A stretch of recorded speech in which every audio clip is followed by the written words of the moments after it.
is disappointments is when, and also frustration is when you are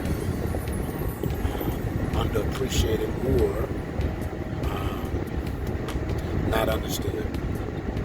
Some of you that listen to me, you're misunderstood.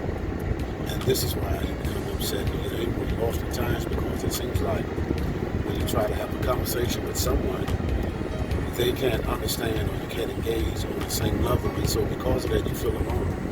You feel isolated. You feel that you need to keep things to yourself because you don't have the one that you can identify with. And, because you feel isolated. Let me tell you a man in Scripture who was underappreciated, but also who felt isolated. His name was Joseph. Joseph was one of the youngest of the siblings, but because his father, he became his father's favorite. Matter of fact, it even made him a jacket with many colors in it. But also the kicker is when Joseph had a dream of him being the one that would redeem his family back when there was a famine. And so, and the danger, the most difficult thing, and the worst thing that he could have done was tell his dream. Because when he told his dream to his brother, they hated him. They thought that he was better than, he thought that he was better than them. And see, many of you, because you're quiet, many of you, because you have certain gifts and certain abilities, and there have been times that you've shared your insight, you've shared your wisdom, you've shared your gifts. But the fortunate thing, the people that you shared your gift with, and just, thinking it's just a place of friendship and a place of being able to share, they became envious of you, jealous of you. And some of them even made a plan to set you up in a way that you become silent.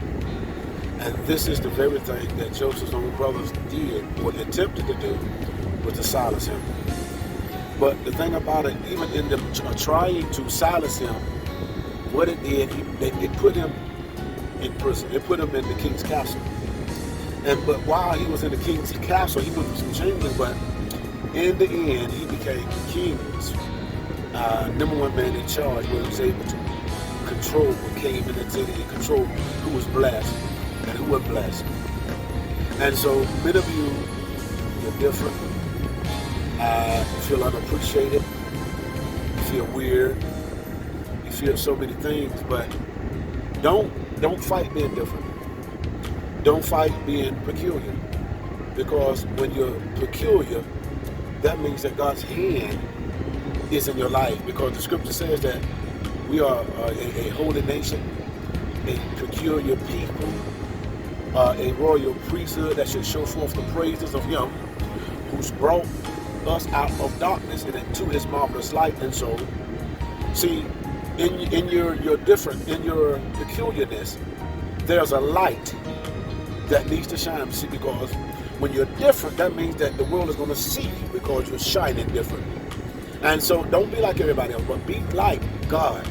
See, because when you're like God, then you're against the world. And when you're against the world, that means that you're a monk, but also you're a light. And so the thing that you need to do is to shine. Regardless of how bad things come or come up against you.